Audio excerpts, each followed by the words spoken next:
So let's start up again. So let's see. Today I think we'll start by talking about Gromov-Hausdorff convergence. So let's just.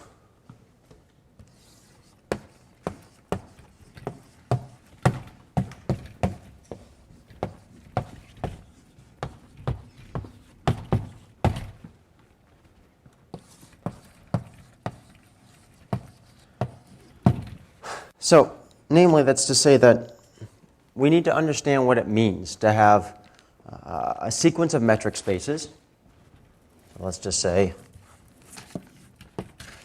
some xi di, and to ask what it means for them to converge to some other metric space, xd. Intuitively, this should be, at least somewhat clear, at least what any definition should mean. That is, when are two metric spaces that are the same? They're exactly the same if they're isometric, right? You could be handed two different metric spaces. You could not know much about them, but what's our equivalence relation here? The equivalence is that they're the same if there's an isometry between them, right? So some homeomorphism from one to the other that preserves the distance function, right? So if these things are converging to this, then what we should mean by this is that these things are supposed to be almost isometric to this. And of course, there's a lot of sort of freedom in what you mean by the word almost, right? You have a sequence of functions converging. Almost could mean in the L2 sense, it could mean in the C0 sense, and these are very different notions of almost, together. But nonetheless, we define what almost means, and we have a notion of convergence. The particularly useful one here will be the Gromov-Hausdorff notion of almost here. So, and in fact, just to be sort of for completeness' sake here, we're actually going to be talking about pointed convergence. So it means this would be a sequence of metric spaces with points inside them, converging to some other metric space with a point. Morally, all this means is that, if I handed you a sequence of functions on Rn and said they had C1 bounds, then you might say, well, a subsequence converges in C0. But no, that's not true. A subsequence converges on compact subsets in C0. Right? So that's roughly what this means here. It's going to be like convergence on compact subsets to something, because it's not reasonable to have a global thing if they're non-compact. Okay, so fine. Let's try to be more precise. So to be more precise, we need to define what an almost isometry is. So that is a mapping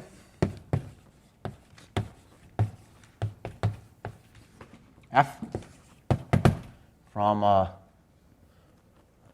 down here so I don't run out of room, between two pointed metric spaces. Let's go with this dx, just to clarify. Y is an epsilon isometry.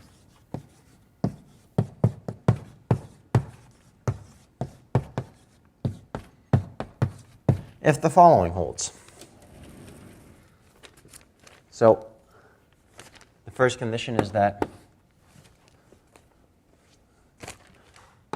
if we take any 2 points in X, then if we look at the distance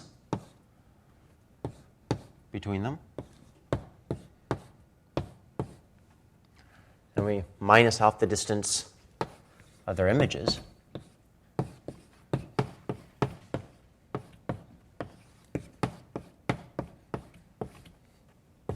and this is less than epsilon. At least say, so this is about pointed here. So for any 2 points that, let's say, are inside the ball of radius epsilon inverse around X. So it's the first condition is that if we look at some big ball around X, then for any 2 points inside that big ball, the distances are not changed by very much under the image. Notice this is a nice condition in the sense that you're mapping F. It doesn't have to be continuous or even measurable to satisfy this, right? You could take any F you want if it, say, satisfied this condition. You could perturb the F in some awful way as long as it's point-wise small, right? And then it'll still satisfy this with maybe a 2 epsilon or something, right? So you don't need continuity. You don't need anything about the regularity of F from this condition, which is really nice when you're comparing different metric spaces. To insist on continuity or something else might just be a headache. So F almost preserves distances on some big ball. The second condition is that if we look at the image of this big ball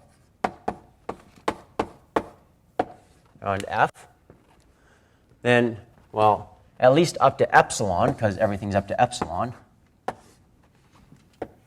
So we take the ball of radius epsilon inverse, we look at its image, and we look at the ball of radius epsilon around that, and that should contain the ball of radius epsilon inverse around y.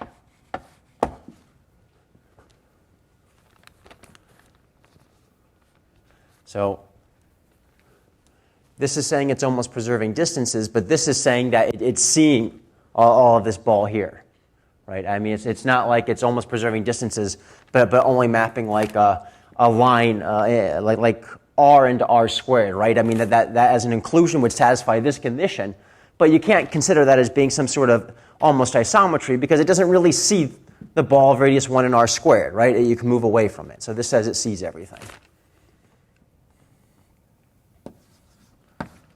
And the third condition is simply that this is the pointed condition, that f of x equals y. So we're considering mappings between pointed spaces. We should just insist that it map x to y because that's convenient. Yeah? So what do you mean here by the ball of radius epsilon around? Because that Yeah. f of that. So this is in y, this is in x. Well, okay, because that's not.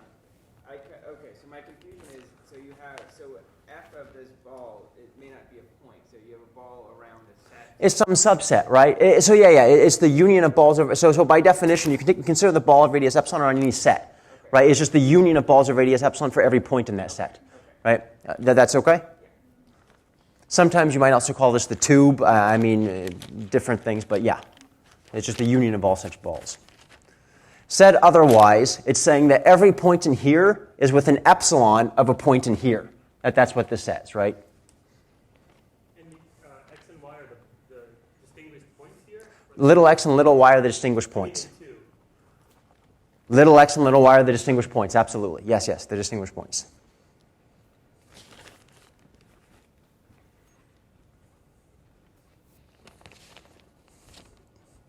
Okay. So what can we use this for? So, the first real application of this is to actually use this to define a distance function between pointed metric spaces. So,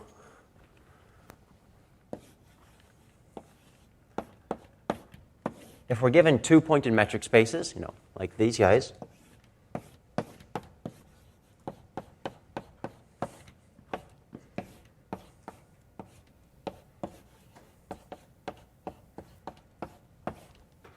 then we can define their distance, or their Gromov-Hausdorff distance.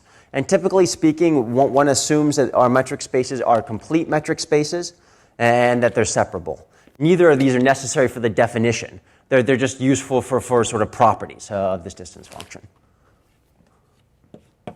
And it's defined to be the infimum over all epsilon, such that there exists epsilon isometries f from x to y and h from y to x.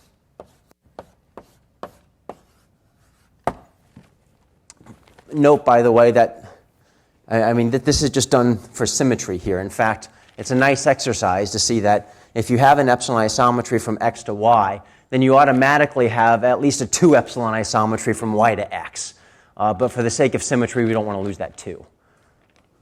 It's a fun exercise to think about why that's true. Okay, so some nice properties. And we won't use any of these, so I'm not going to really talk about them in depth, but it's just sort of useful to get your sort of grip on. If we consider the collection of complete separable metric spaces, this is an honest distance function on it. Meaning, if this is 0, these things are isometric. Right? Because, note even that takes a proof, right? Because that's not insisting that the fact that the inf is 0 doesn't mean there actually is an isometry. You've got to prove there's an isometry from this. That's really not hard. I'm simply saying there is a proof there that one needs to do.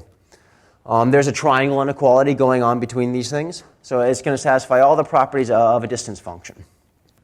Completeness, by the way, is the key assumption about these things, so that the distance between these two guys being 0 means there is an isometry. If they weren't complete, you could have fake examples, right? Take any space and minus a point, right? I mean, there's those things that will have epsilon isometry for every epsilon, but they won't have an isometry between them because you'll be missing that point. So a little subtlety there. Okay, so I think most helpful would be an example at this stage.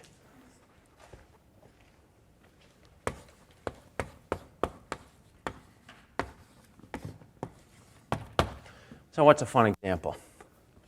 So let's consider the sphere, standard sphere, in-sphere, with standard metric on it. And I don't care, pick the North Pole. I mean, pick your favorite point inside this thing, P. So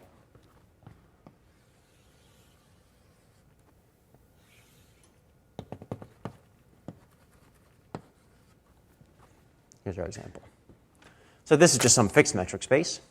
But now what I want to do is I want to consider a sequence of metric spaces. So note that, I mean, now that we've defined a notion of distance, we can talk about convergence, right? So we can say,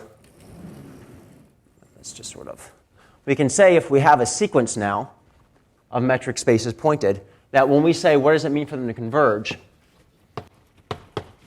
we can write that there, right? So they converge if for every epsilon, if we go far enough in the sequence, there's an epsilon isometry between these guys, right? That's convergence. So let's find a nice example of convergence, a sequence of metric spaces that will converge to another metric space in a non-trivial way. Obviously, my sequence could be this fixed space, and that'll converge to itself. That's a little boring. Slightly less boring is to do the following. So let's let Ri, say, be just I minus 1. So I'm going to look at some small radius. Right? I have a sequence of radii, and they're going to 0. The fact that they're going to 0 like this, I don't care at all. All I really care about is that they're going to 0. And I'm going to let xi be the standard sphere with the metric dilated by Ri inverse at P. So what is this doing? This is taking our small little ball here of radius Ri, and we're rescaling the metric to make it a ball of radius 1. So pictorially, for Ri very small, what we're getting is that, so I mean, here's our original sphere, maybe. After we dilate it a little bit, it gets a little bit bigger. And as we keep dilating, it just keeps getting bigger and bigger, our sphere. So what happens now as I goes to infinity? Well, as we make this guy get bigger and bigger, this thing, it's looking more and more flat. It's looking more and more like Euclidean space. And in fact, that's exactly what happens. It just converges to Euclidean space with the standard metric.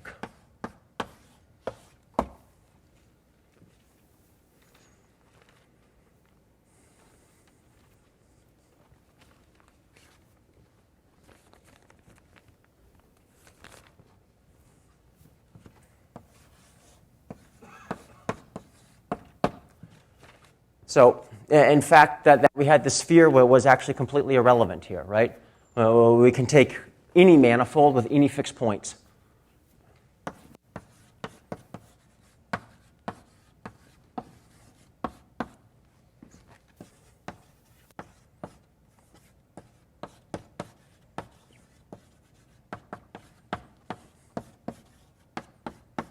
With any point in it and any sequence going to 0. Then, and I'll use this as an excuse to introduce some terminology.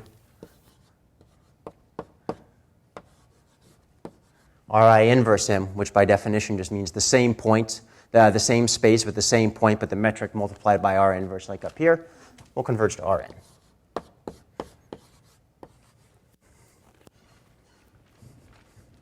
This is a metric way of saying what we already know. Manifolds are infinitesimally Euclidean space. So we sort of know this from the differential point of view, and now what we're really saying is that for Riemannian manifolds, that this is true from the isometric point of view. They're infinitesimally Euclidean space.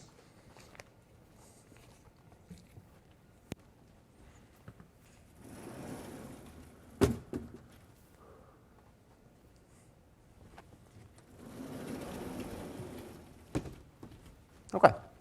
So, in fact, both of these examples here is sort of are a good leadway into actually what a whole class of examples are, and something that we're going to really care about, something called tangent cones. So the point is that these examples here weren't just any old examples. Somehow, what they were was that we took some metric space, in this case a smooth manifold, and we wanted to understand what its infinitesimal behavior was. We wanted to understand metrically, what's this thing look like infinitesimally? Now, what do you mean by infinitesimally? I mean, what you mean is that you fix a point, and you take a microscope, right? And you start to zoom in on smaller and smaller balls, and you rescale out, and you start asking, what's the geometry look like after you do that?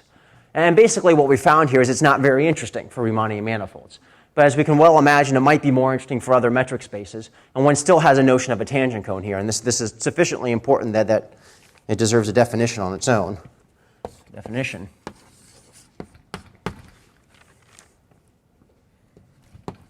So we let X be a metric space.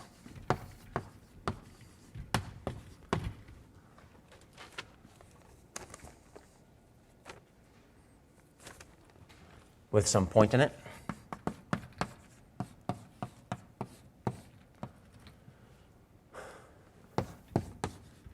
Then we call some other metric space, which I'll denote by x sub little x. So this is just some other metric space right now, nothing else, right? Some random metric space. But we call it a tangent cone.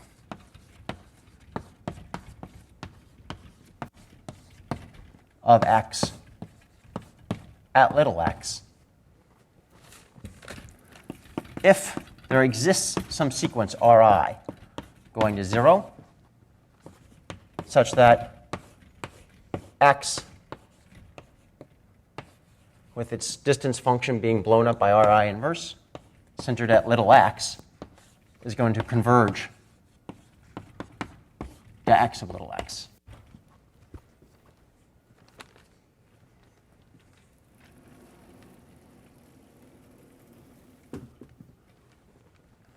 So what we've just seen is that, Rn is a tangent cone of any smooth manifold. Yeah, in fact, it's the unique tangent cone of any smooth manifold.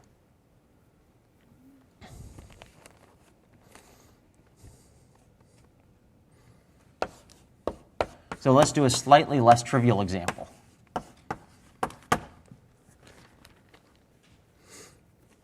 So somehow what's sort of the nicest metric space we can think of that's not so nice as to come from a Riemannian manifold at this stage? So sort of the next nicest thing you can do is look at a cone space.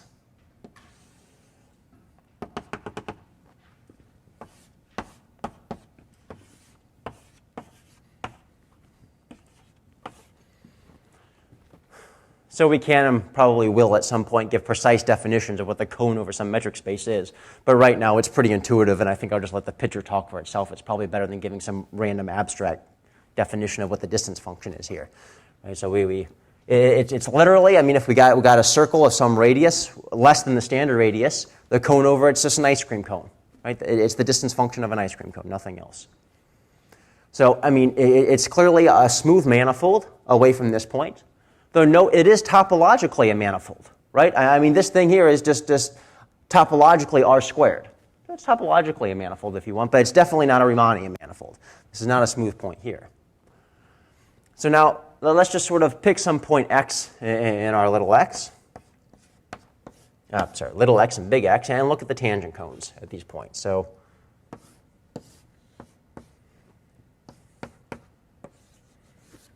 let's call this point here. This is somehow a distinguished point here, right? So let's call this thing x naught. This is our cone point, is what you might say. So now, if x is not x naught. What are the tangent cones at such a point? So if we pick a point here, for instance, then, I mean, the fact that this isn't a smooth manifold is irrelevant. This is. So now we start to blow up again, and that this nasty point here just drifts off to infinity, and all we see is a Riemannian manifold again. So the tangent cone at this point is, again, Rn. So at least away from this point, nothing really happens. Now, the really magical property about cone spaces is the following.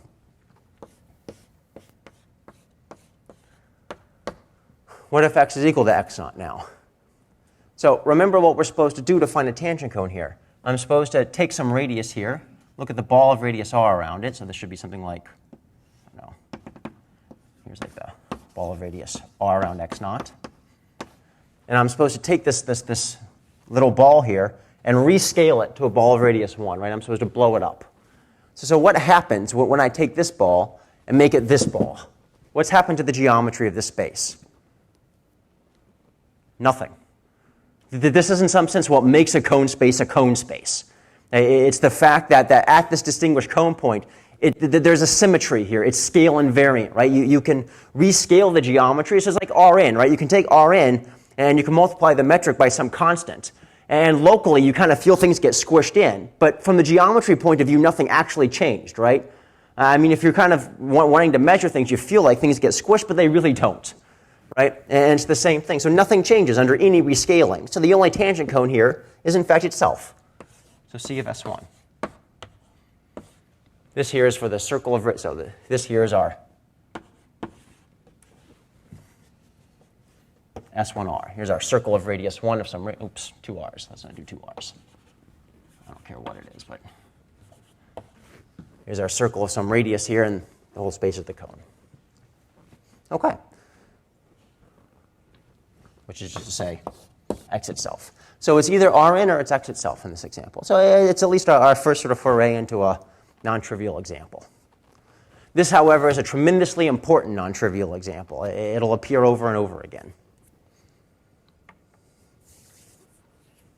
Is the converse also true that it's like a fixed point under this operation and it's a cone point? Yes. Yes, that's you can almost define it that way. You can write explicitly what a distance function looks like, which is better, just because it gives you more information, but it's the same thing. Could you give an example of what the tangent cone is in unique? Yes, but I'd rather not. So I mean, let me just say it in words, because this is actually tremendous. So for limits with lower Ricci spaces, tangent cones will always exist, we're going to see. Right, but they will not need to be unique. They can be highly non-unique, in fact. What you should basically picture here is just sort of imagine a geometry like this, where maybe this is a two-sphere instead. So it's a three-dimensional ice cream cone, okay? But your two-sphere geometry can be changing and morphing, right? And as long as it keeps changing and morphing as you're going down, it never stops changing and morphing, you can sort of take different sequences and blow up to different tangent cones. They'll all look like cones over some two-sphere, but with different geometries, right? It just keeps wiggling as you go down. You can even do this while preserving non-negative Ricci, in fact, if you're careful about it. But we'll talk about this a great deal more later, next week.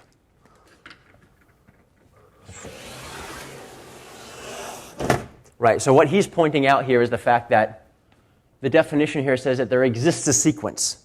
Right? I mean, in every example we've given so far, it didn't matter the sequence. It was all the same. Right? But there are spaces where there may be no tangent cones, or if there is a tangent cone, it's not unique. Different sequences give different things. Right? These things can get nasty. I mean, if we're talking about random metric spaces, I mean, your local structure is not always so pretty.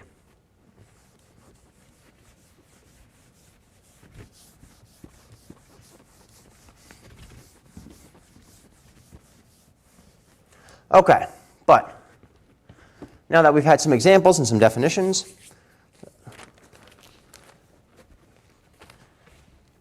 let's maybe work a little bit into why is this useful? Why is this a useful definition? I mean, we can give definitions of convergence or almost convergence until we're blue in the face. But what makes a notion of convergence useful? And that's being able to determine when sequences converge. Right? I mean, as an abstract definition, if I hand you some collection of metric spaces and I ask you, is it a compact space or is it a pre-compact space, the more important thing, this is not so clear. So for instance, so the example we keep bringing back here, right, is if you have functions on Rn, and if they're bounded in C1, then they're pre-compact in C0, right? That's what makes it useful. So that once you get some sort of bound of some sort, you can force conversions of something of lower order. So if there's not a clear-cut way of taking some sequence of spaces and understanding when a subsequence converges, then who cares? It's just not useful. So when Gromov introduced this notion, he also introduced not only a way of seeing when sets are pre-compact, but this is actually a characterization. That is, a set is pre-compact if and only if we actually have the following control that we'll see. So it's very, very nice. But to explain it, let me define what we call the packing number of a metric space, or the covering number.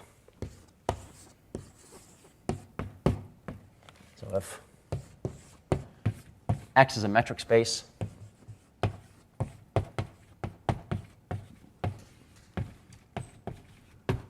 in practice, we'll be applying this not to a metric space of interest, but to balls in the metric space. So you should be thinking of this thing as being compact for the definition. Otherwise, you'll get infinity out of what's about to happen. So if we have some metric space, though, then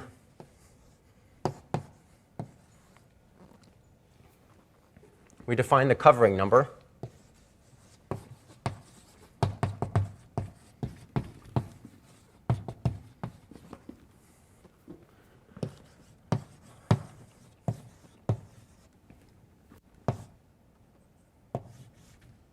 should really even call it the R covering number.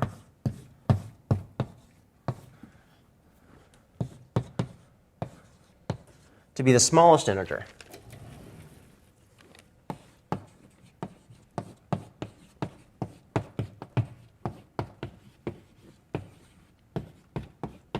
Such that there exists a sequence of points, xi, that is in points, that many points, inside our space, such that if we look at the cover they induce from the ball of radius r, so we look at the union of the balls of radius r around these points, then this is a covering. This contains X. So clearly, for R fixed, for any space, we can have really bad coverings by balls of radius r that have, arbitrarily many elements in it, arbitrarily many balls in it. But the question, what we really care about, is how few balls can we get away with? So for instance, if this is the interval in R, like from -1 to 1, then to cover it by balls of radius r, you need roughly, R inverse, roughly, number of balls, right? If this is the ball of radius 1 in R squared, you need roughly R to the -2 number of balls times some dimensional constant here. And if you're in R to the n, you need roughly R to the -n number of balls to actually cover this, right? In particular, their covering numbers are bounded, right? You can get a nice covering of these things by some finite number of elements for any R.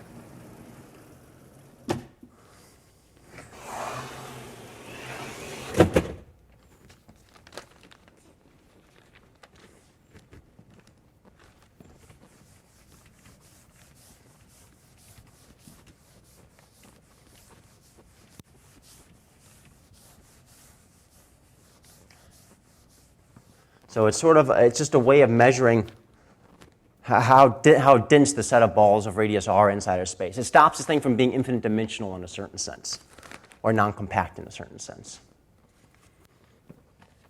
Okay. So let's use this to study a certain collection of metric spaces. So let's let C of R epsilon be any function, any positive function of two variables. So someone's handing you a function here. Doesn't matter what it is, but you fix it.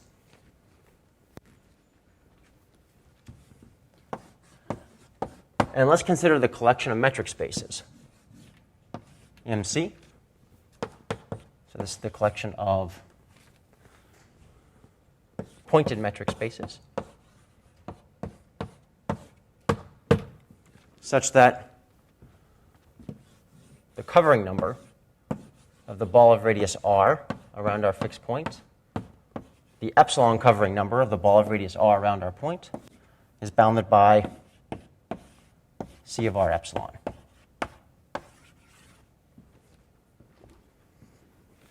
So it sounds like a weird definition, but it's not. Basically, what it's saying is that, I mean, you take your favorite metric space, which is, say, compact, for instance.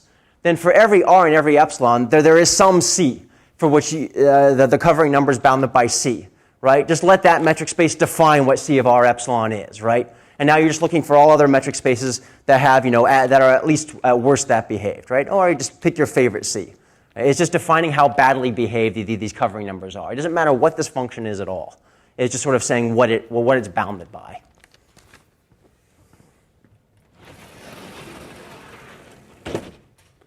So like in Euclidean space, for instance, the covering number should be like r over epsilon to the power of n, I think. That's actually worth maybe saying.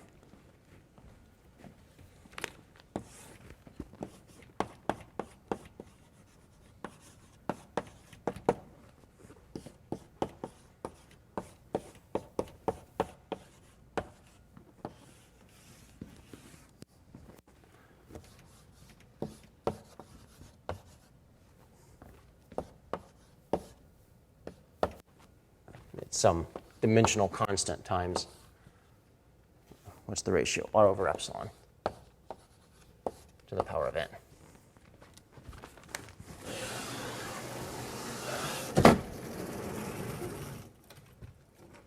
And for any locally compact space, it's just something. Doesn't matter what it is.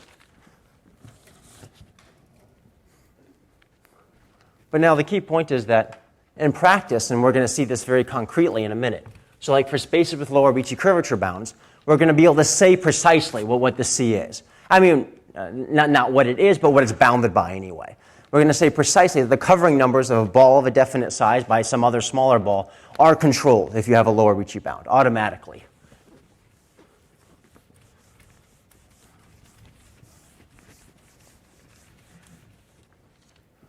And why might we care about this? Well, this is the theorem of Gromov. So theorem, which we will not prove, we're taking this for granted. But I can tell you roughly how this goes. It is really not so bad.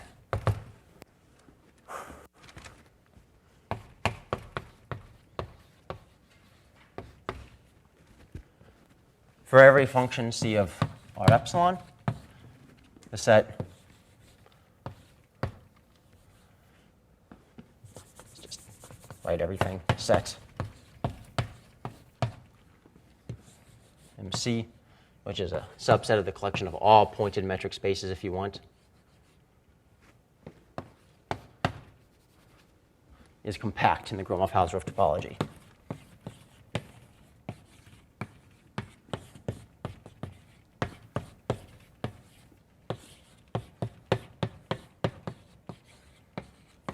That is to say, if we take any sequence of metric spaces whose covering numbers we understand are uniformly controlled, so for any r, so all you're asking here is that you've got a sequence of metric spaces, and if you fix any r and epsilon, there's some bound for the covering number of the ball of radius r by epsilon that's independent of the element of your sequence, at least far enough down the sequence. As long as this is true, a subsequence has to converge in the Gromov-Hausdorff topology, just some metric space. And by the way, the converse is true. If you have a subset, well, what you know is pre-compact, so for every sequence, a subsequence converges. In fact, the covering numbers are all bounded.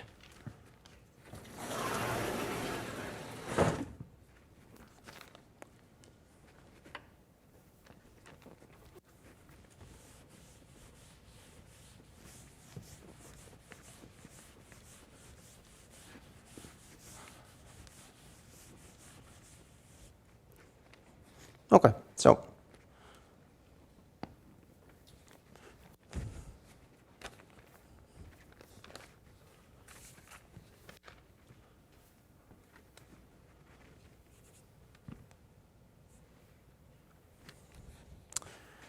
let's use this for something.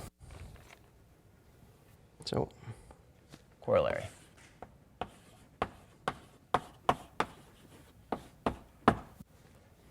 And this was sort of Gromov's main corollary for this as well. Gromov initiated really the study of spaces with lower Ricci curvature bounds with this theorem here.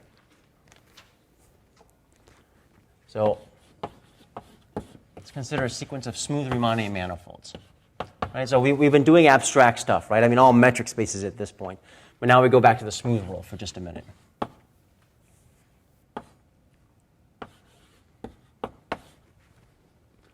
Assume they're complete.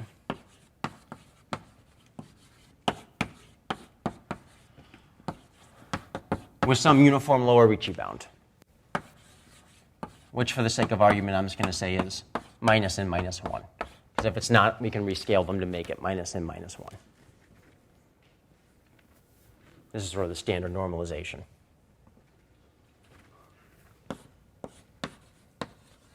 Then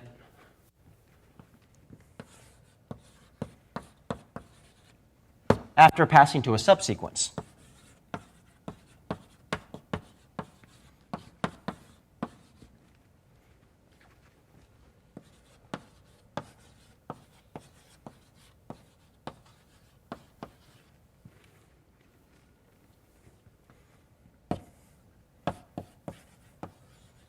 there exists a metric space called just XDP maybe. And I'll lift that up in just 1 second. Such that as metric spaces, MIGIPI, well, they converge to XDP.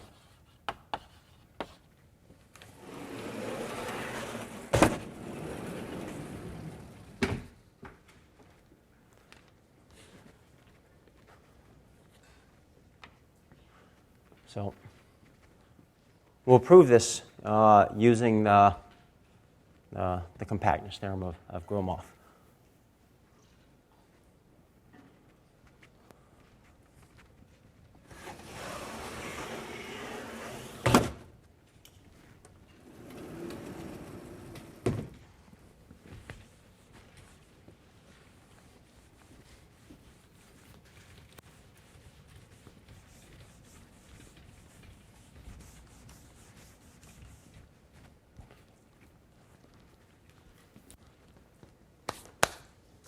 Okay. So just to sort of make clear where this is going after we do all this, the point is, the question then becomes that, I mean, you want to understand even just smooth manifolds with lower Ricci bounds and what their structure is. And to do that, it's extraordinarily convenient to instead ask the question, well, what's the structure of limit spaces? The reason for this being is that somehow these things are always intimately tied together. I mean, the structure of what something can look like and the structure of how bad it can get is somehow easy to tie between one another. So the point is, the way a typical proof will go is the following. You'll want to prove that if you have a Riemannian manifold and if it has a lower Ricci bound, then such and such is true, whatever such and such is. So what you'll do is you'll assume it's wrong. So you'll set this up and you'll pretend like it's wrong, and what you'll do is you'll get a sequence of spaces that sort of make it more and more wrong, right? And these things will limit to something. And because this is getting more and more wrong, you'll be able to show this something in the limit has to have particularly nasty behavior. So if you can just study the limit directly and say, well, it can't have this nasty behavior, you have a contradiction, and you get to prove something about the original space. A really nice example of this that's a little bit easier to get a grip on, I think, is that, like, even for spaces, I mean, forget lower Ricci for a while, you could just study spaces with bounded sectional curvature. You can, in fact, say that spaces with bounded sectional curvature have a definitive topology. You know exactly what the topology of any neighborhood looks like. It's actually a vector bundle over an infranil manifold. You prove it exactly this way. You go to a limit, you make it a fibration over the limit, and you prove stuff. I mean, it's a long story. But the point is that this is an important technique. So we want to know we can pass the limits. So let's prove this now. So all this really means is we need to find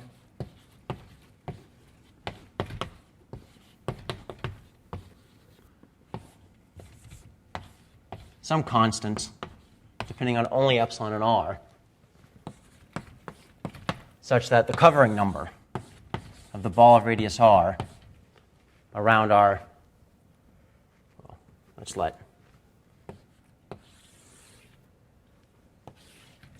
just, we can fix the space. We don't have to worry about sequences here. So just let MGP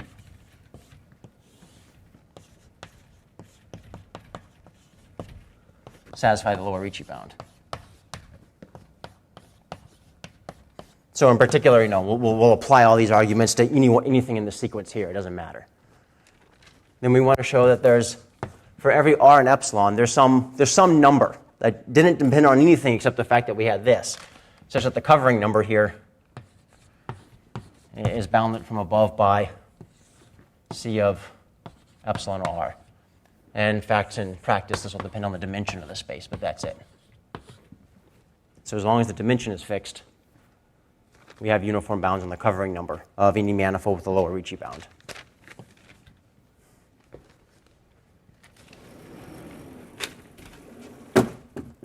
So in fact, this is a great trick. Not only is this a great trick, so I had mentioned at the very beginning that why do we care about things like volume doubling and monotonicity and all this stuff, and I had made some vague comments about how you can use this to prove theorems about maximal functions and stuff like that, because if you go through root and whatnot, the volume doubling is a key point. And more or less, what you're going to have to do there is exactly what's going to happen here. Right? You need to cover things well. That's what this is all about. In fact, this is what half of analysis, even real analysis on Rn, is about. It's about finding good coverings of spaces. So we want to know, how do we actually cover something in an efficient way? And there's an extremely canonical trick for this.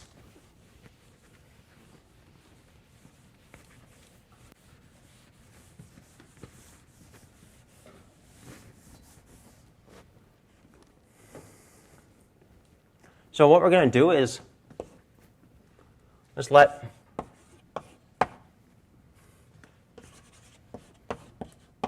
xi be some subset of the ball of radius r. This is, by the way, the same trick you use on Euclidean space to actually get maximal function estimates. We just have to use volume doubling at a couple of stages. So let's take some subset of the ball of radius r and let it be a maximal subset.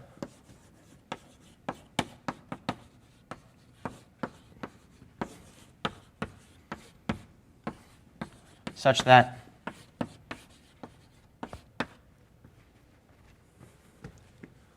the collection of balls, the ball of radius epsilon over 10 around these guys, are disjoint.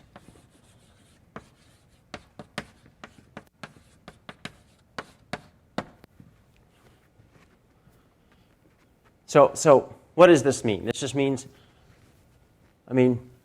start with some random point in here, and you look at the ball of radius epsilon over 10. Then, if either you can or you can't find another point in there, where if you add that point in, then those two balls of radius epsilon over 10 are disjoint. If you can't, you stop. If you can, you just throw the silly point in, and you say it again. Now either you can add another point in or you can't. And you keep going like this. Eventually you stop and you get some maximal subset. Br of p. Thank you. My x's and my p's just kind of go back and forth.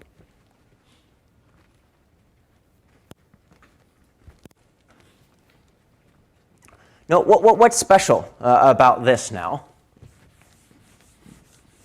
So the fact that this is maximal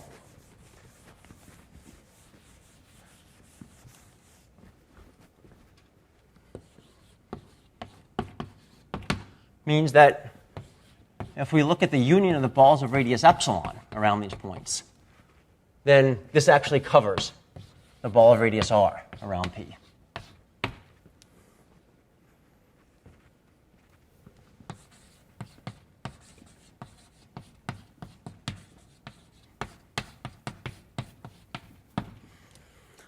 Why? Because what if this was wrong? Then there's some point of distance at least epsilon away from all these points, which means if we threw that point in, the ball of radius epsilon over 10 is disjoint from all the other balls of radius epsilon over 10. So it has to cover. So this is a covering as well. So it's a covering with two properties. The ball of radius epsilon covers it, but the ball of radius epsilon over 10 are disjoint. This is the key point. So need to show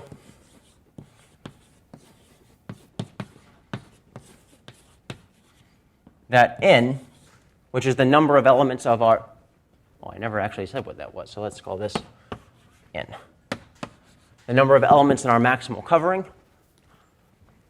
is bounded by something that only depended on r, epsilon, and maybe the dimension. Because if you do this, you've now found a covering with some bound. Maybe there's a better covering, but who cares? We found a covering with a bound. That's all we're trying to do.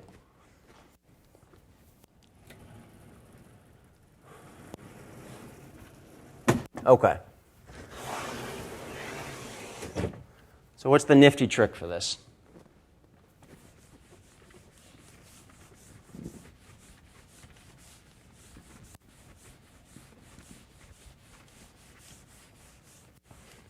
I think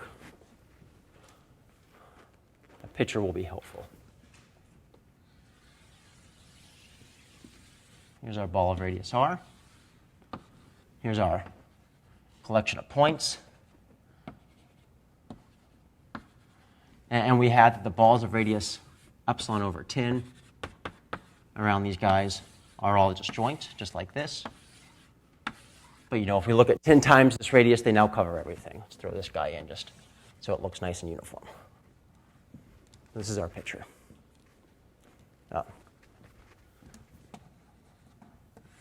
We might have a point like this, right? So the whole ball doesn't have to be contained in this, just so we have an accurate picture. Okay. But now what can we do? So let's do the following. So let's look at the volume. So that this is the point P right here.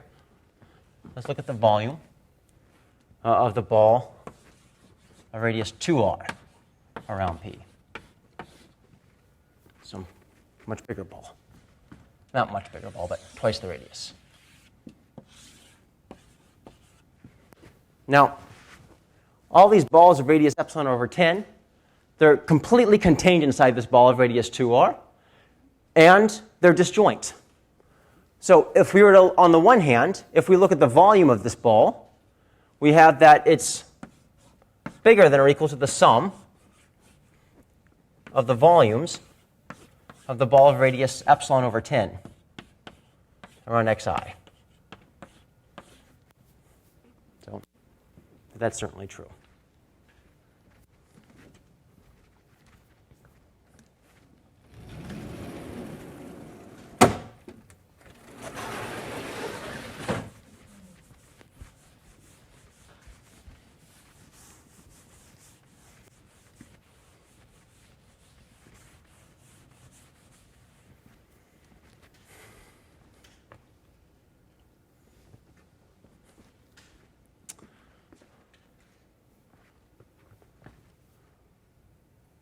Rewriting this, what we're saying is that the sum of the volume of the ball of radius epsilon over 10 over xi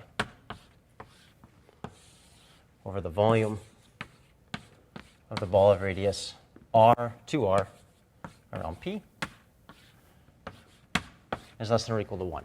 I just divide through.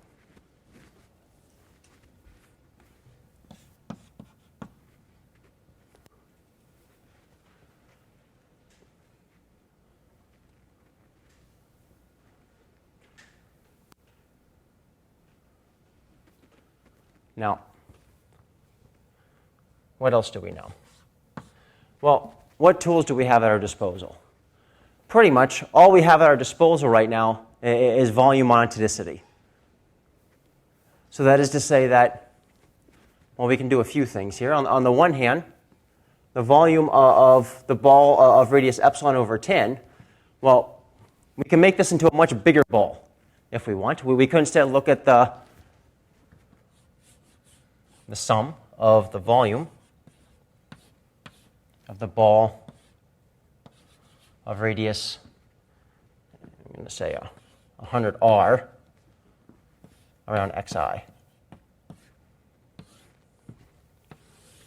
divided by the volume of the ball of radius 2r around P. Now to do this, though, I have to multiply by the ratio of the corresponding bound and hyperbolic space, right? So that means I have to multiply the top and the bottom, so that this is by minus n minus 1 of the volume of the ball of radius epsilon over 10 over the volume in hyperbolic space of the ball of radius 100r. So this here was exactly what our volumeonicity told us. So let's replace this by the much bigger ball at the expense of some constant here. But note, the constant depends on only n epsilon r. Right? Nasty looking constant, but it only depends on things we don't care about.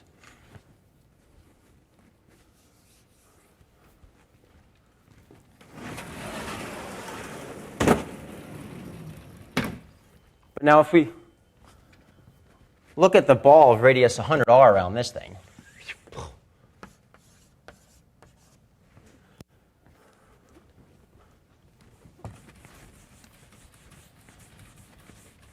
I mean, I think 4r would have done for our purposes, but I just threw in a constant because I didn't compute it in my head first.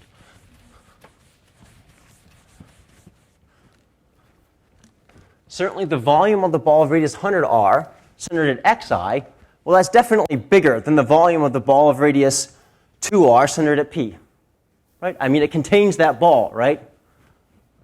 So this guy here is actually less than or equal to the sum of, from 1 to n, of the volume of the ball of radius 2r around P over the volume of the ball of radius 2r around P times whatever this nasty thing was, some constant depending on n, epsilon, and r. And just for, I'm going to write it like that with an inverse, just because I'm going to want to multiply both sides by it and take the constant to the other side, but whatever. This is 1, but there's a sum here, right? I mean, that's the point. So this is just some constant. This is just 1, but so this equals the number of balls in the covering divided by our constants.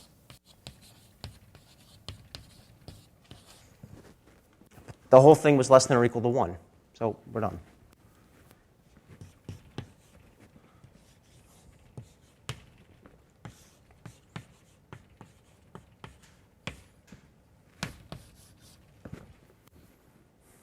So the point is a nice efficient covering like this actually can't have too many balls in it.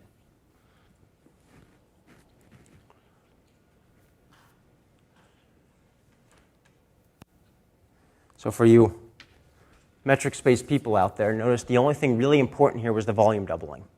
I mean, this was the key point. The fact that when we took balls and we multiplied it to a different size, it almost multiplied by some factor. That was all that was important in this argument. Okay.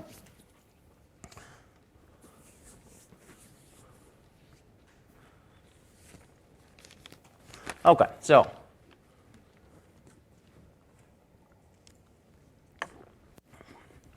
what I think I'll do is I'm going to get in sort of a position where I've got 5 minutes left. I don't particularly want to start a new topic just yet. So instead, I'm going to give another example, and we'll use this to discuss kind of what Gromov's proof looks like a little bit. Very, very quickly. But this will help give a feel for what this Gromov-Hausdorff convergence looks like anyway. It's a worthy example.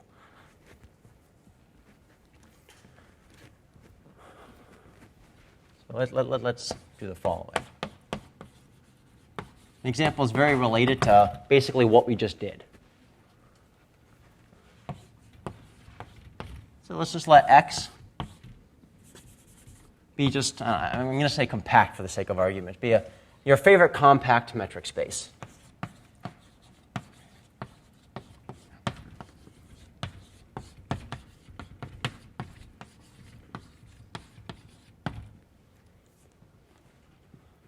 Then what we're going to do is, well, what we're going to show here is the following. This can be considered an example. It can be considered a theorem. We're basically just going to show that the finite subset, so finite number of points with a distance function on it, are dense in the set of all metric spaces.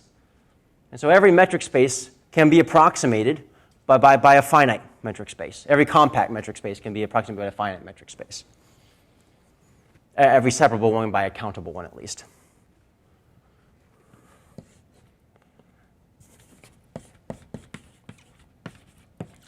For epsilon bigger than 0, let's let xi from 1 to an epsilon be some collection of points, which are, let's just say epsilon over 10. As an analyst, you always throw in over 10s when you're not quite sure how something works.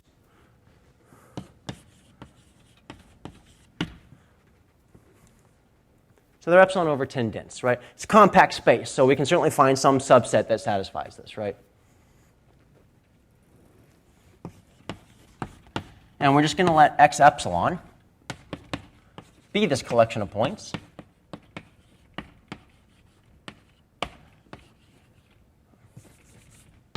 With the restricted distance function on it. So just take the distance function from x and restrict it to these finite number of points. Still certainly a distance function, right? I mean, triangle inequality and all the rest of it. I mean, so it's certainly a distance function. And the claim is that the x epsilon converges to x in the Gromov-Hausdorff sense as epsilon goes to 0. This is really simple. What's our Gromov-Hausdorff? What's our epsilon isometry between this guy and this guy? It's just the inclusion map, nothing else, right? These are sufficiently distances that are actually preserved, and they actually, and this thing is certainly, well, it's epsilon over 10 dense, so it's certainly epsilon dense, right? So in other words, finite spaces now are, I mean, this was any metric space, so finite spaces are actually dense in this thing. Right? And somehow the moral, in fact, of this proof here was to basically reduce this thing to something finite. And you can kind of almost see now why it is that having a good covering number may actually let you take limits. Because what do? If you have bounded covering numbers now, I mean, say these are compact spaces, they have diameter 1, I don't care, so we only have epsilon and r floating around. If you can always cover by some bounded amount, then what you could do is for every epsilon, you could play this game here, where you have a definitive, I mean, your epsilon covering of your random element of your sequence only has a finite number of points. So you've now got a finite number of points, you've got a distance function on them, but that's a finite number of numbers. Take subsequences and these things converge. So certainly we have no problem saying that if we have a bounded number of points with a distance function on it, a subsequence has to always converge to another distance function, another metric space. And now you just sort of you start refining it more and more by letting epsilon get smaller and smaller, and you get these sort of more and more dense, more and more discrete things in a limit, and you just take the completion. This was quick. You don't have to actually follow that. I'm just sort of saying that the key point here is epsilon denseness of something and discreteness, not pretending like this thing has more structure than it's a finite set. Okay, well, next time what we're going to do is we're going to start trying to answer the question of what these limits of Ricci spaces look like. All this basically is shown is that we have a metric space which is a limit. This is a long ways away from actually saying something useful about it. I mean, arbitrary metric spaces should not look like limits of manifolds with lower Ricci bounds.